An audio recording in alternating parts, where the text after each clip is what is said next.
आप देख रहे हैं के न्यूज, खबरों का सारथी।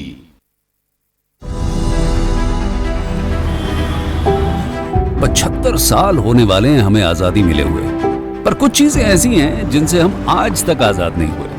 जैसे सरकारी दफ्तरों की मनमानी से। इन दफ्तरों में खूब धक्के खाए, चक्कर काटे, सिफारिशें लगवाई, कल आना परसों आना, चलता ही रहा। पर अब इनसे आजादी मिलेगी, अब ये सब नहीं चलेगा। दिल्ली के सीएम अरविंद केजरीवाल ने लगा दिया है आरटीओ के ऑफिस पर ताला। अब आप कल और परसों नहीं, बल्कि अभी से आरटीओ से जुड़े सारे काम, जैसे learners license, driving license renewal, RC transfer, duplicate RC और आरटीओ की सभी सुविधाओं के लिए बस www.transport.delhi.gov.in पर लॉगिन करें या 1076 पर कॉल कर घर बैठे अपने डॉक्यूमेंट्स पाएं। नमस्कार, मैं आपकी क्या सहायता कर सकती हूँ? ड्राइविंग लाइसेंस के लिए आपको किन 75वें स्वतंत्रता दिवस से आरटीओ की सब परेशानियों से दिल्ली को आजादी, क्योंकि आरटीओ की सभी सेवाएं अब घर बैठे पाएं। खुदी को आजमाया है तो ये अंदाज आया है, खुदी को आजमाया है तो ये अंदाज आया है। तुम में भी मैं हूं, शुद्ध प्लस पान मसाला। आप देख रहे हैं के न्यूज, खबरों का सारथी।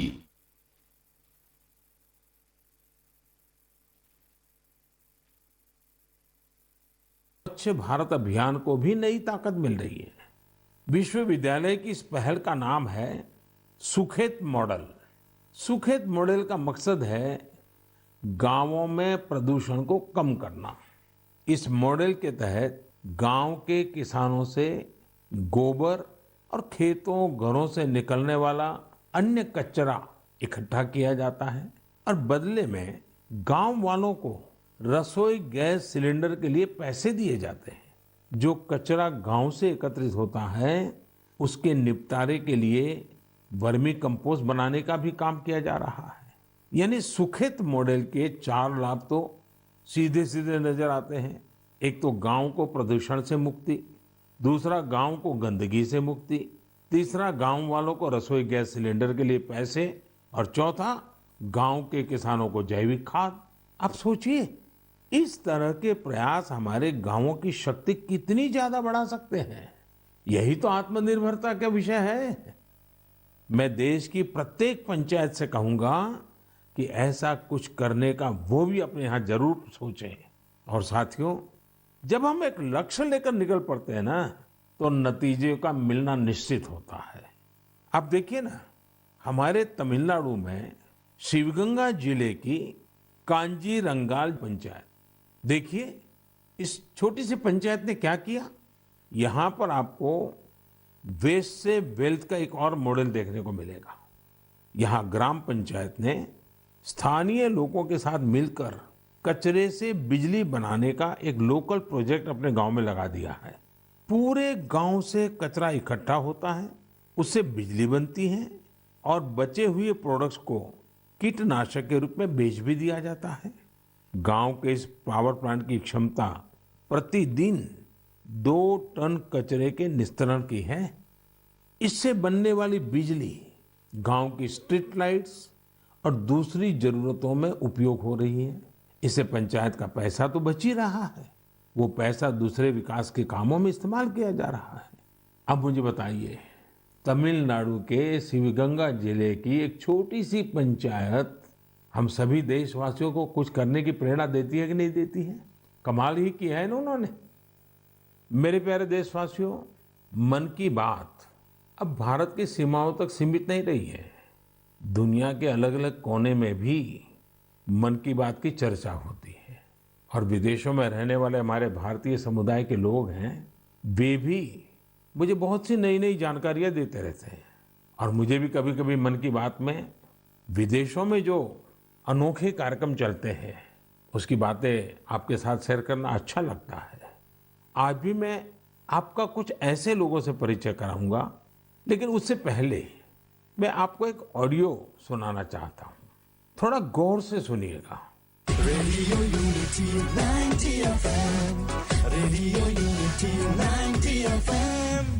नमो नमः सर्वेभ्यः। मम नाम गंगा। भवन्तु शृण्वन्तु रेडियो यूनिटी 90 FM। एक भारत श्रेष्ठ भारत। अहम् एकता मूर्तेयाः मार्गदर्शिका एवं रेडियो यूनिटी माध्यमे आर्जे अस्मि। अद्य संस्कृत दिनम् अस्ति। सर्वेभ्यः बहवः शुभकामनाः अस्ति। सरदार वल्लभभाई पटेल महोदयस्य लोहपुरुषः इति उच्यते। त्रयोदशाविंशतिसहस्रतमे वर्षे लोहसङ्ग्रहस्य अभियानं प्रारब्धम्। 34 टन् परिमितं लोहस्य गलनं कृतम्। झारखण्डस्य एकः कृषकः मृद्गरस्य दानं कृतवान्। भवन्तु शृण्वन्तु रेडियो यूनिटी 90 FM। एक भारत श्रेष्ठ भारत।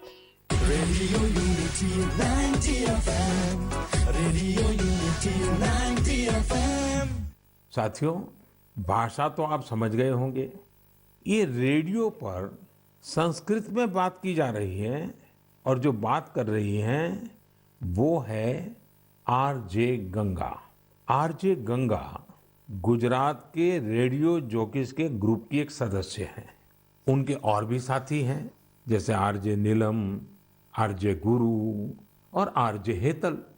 ये सभी लोग मिलकर गुजरात में केवड़िया में इस समय संस्कृत भाषा का मान बढ़ाने में जुटे हुए हैं।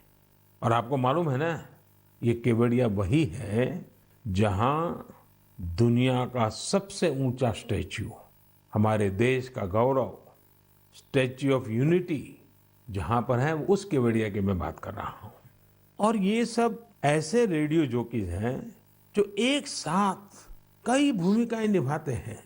एक गाइड के रूप में भी अपनी सेवा देते हैं और साथ साथ community radio initiative radio unity 90 FM उसका संचालन भी करते हैं। ये आरजे अपने श्रोताओं से संस्कृत भाषा में बात करते हैं, उन्हें संस्कृत में जानकारी उपलब्ध कराते हैं। साथियों, हमारे यहाँ संस्कृत के बारे में कहा गया है, अमृतम संस्कृतम मित्र सरसम सरलम वचः एकता मुल्कम राष्ट्रे ज्ञान विज्ञान पोषकम।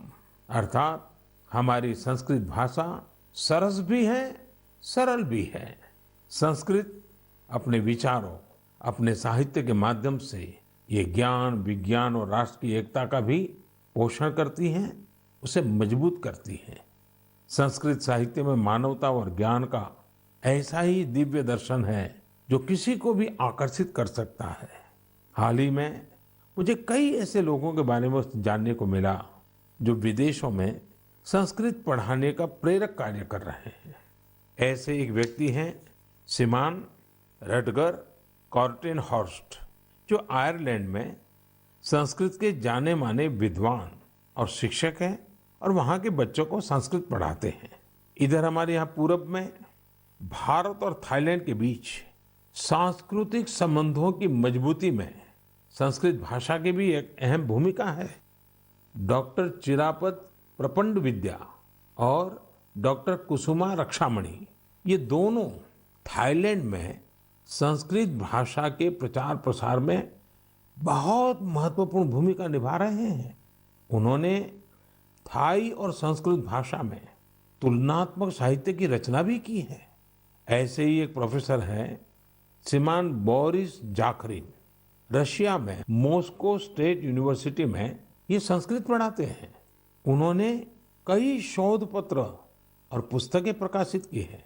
उन्होंने कई पुस्तकों का संस्कृत से रूसी भाषा में अनुवाद भी किया है। इसी तरह सिडनी संस्कृत स्कूल ऑस्ट्रेलिया के उन प्रमुख संस्थानों में से एक है जहां विद्यार्थियों को संस्कृत भाषा पढ़ाई जाती है। ये स्कूल बच्चों के लिए संस्कृत ग्रामर कैंप, संस्कृत नाटक और संस्कृत दिवस जैसे कार्यक्रमों का भी आयोजन करते हैं।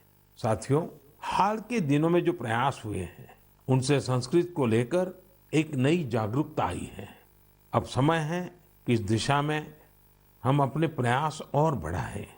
हमारी विरासत को संजोना, उसको संभालना, नई पीढ़ी को देना, ये हम सबका कर्तव्य है और भावी पीढ़ियों का उस पर हक भी है। अब समय है इन कामों के लिए भी सबका प्रयास ज्यादा बढ़े। साथियों, अगर आप इस तरह के प्रयास में जुटे ऐसे किसी भी व्यक्ति को जानते हैं, ऐसी किसी जानकारी आपके पास है, तो कृपया #सेलिब्रेटिंग संस्कृत के साथ सोशल मीडिया पर उनसे संबंधित जानकारी जरूर साझा करें। मेरे प्यारे देशवासियों, अगले कुछ दिनों में ही विश्वकर्मा जयंती भी आने वाली है। भगवान विश्वकर्मा को हमारे यहाँ विश्व की सृजन शक्ति का प्रतीक माना गया है। जो भी अपने कौशल्य से किसी वस्तु का निर्माण करता है, सृजन करता है, चाहे वो सिलाई, कढ़ाई हो, सॉफ्टवेयर हो या फिर सैटेलाइट, ये सब भगवान विश्वकर्मा का प्रकटीकरण है। दुनिया में भले स्किल की पहचान आज नए तरीके से हो रही है, लेकिन हमारे ऋषियों ने तो हजारों सालों से स्किल और स्केल पर बल दिया है। उन्होंने स्किल को, हुनर को, कौशल को आस्था से जोड़कर हमारे जीवन दर्शन का हिस्सा बना दिया है। हमारे वेदों ने भी कई सूक्त भगवान विश्वकर्मा को समर्पित किए हैं। सृष्टि की जितनी भी बड़ी रचनाएं हैं, जो भी नए और बड़े काम हुए हैं, हमारे शास्त्रों में उनका श्रेय भगवान विश्वकर्मा को ही दिया गया है। ये एक तरह से इस बात का प्रतीक है कि संसार में जो कुछ भी डेवलपमेंट और इनोवेशन होता है, वो स्किल्स के जरिए ही होता है। भगवान विश्वकर्मा की जयंती और उनकी पूजा के पीछे यही भाव है। और हमारे शास्त्रों में ये भी कहा गया है, विश्वम कृतस्नम कर्म व्यापारो यस्य सह विश्वकर्मा, अर्थात जो सृष्टि और निर्माण से जुड़े सभी कर्म करता है वह विश्वकर्मा है। हमारे शास्त्रों की नजर में हमारे आसपास निर्माण और सृजन में जुटे जितने भी स्किल हुनरमंद लोग हैं, वो भगवान विश्वकर्मा की विरासत है। इनके बिना हम अपने जीवन की कल्पना भी नहीं कर सकते। आप सोचकर देखिए, आपके घर में बिजली की कुछ दिक्कत आ जाए और आपका कोई इलेक्ट्रिशियन ना मिले तो क्या होगा? आपके सामने कितनी बड़ी परेशानी आ जाएगी। हमारा जीवन ऐसे ही अनेकों स्किल लोगों की वजह से चलता है। आप अपने आसपास देखिए, लोहे का काम करने वाले हो, मिट्टी के बर्तन बनाने वाले हो, लकड़ी का सामान बनाने वाले हो, बिजली का काम करने वाले हो, घरों में पेंट करने वाले हो, सफाई कर्मी हो या फिर मोबाइल लैपटॉप का रिपेयर करने वाले, ये सभी साथी अपनी स्किल की वजह से ही जाने जाते हैं। आधुनिक स्वरूप में ये भी विश्वकर्मा ही है। लेकिन साथियों, इसका एक और पहलू भी है और वो कभी कभी चिंता भी कराता है। जिस देश में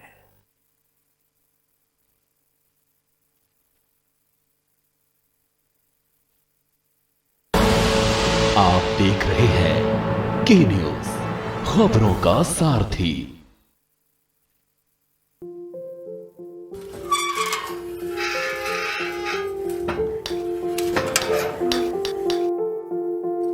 अरे दीदी, अपना लल्ला तो बिल्कुल ठीक होएगा। कोई देख के कह नहीं सकता कि अपना लल्ला इतना बीमार था। हाँ बहन, जब लल्ला को बुखार भवा तब हम बहुत घबरा गए थे। एक तो बीमारी, ऊपर से इलाज का खर्च की चिंता अलग। जब हम लल्ला को सरकारी अस्पताल लेकर गए तब वहाँ डॉक्टर साहब ने बताया कि यहाँ तो इलाज मुफ्त में होता है।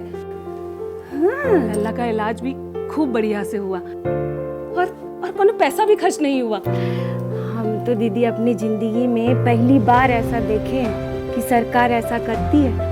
तभी तो बहन, जुग जुग जिए मोदी जी और जुग जुग जिए योगी जी।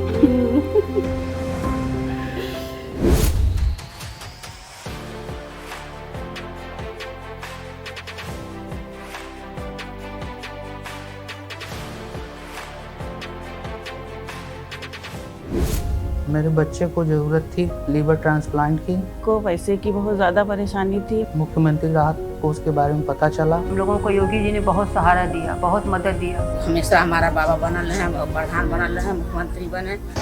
इरादे नेक, काम अनेक।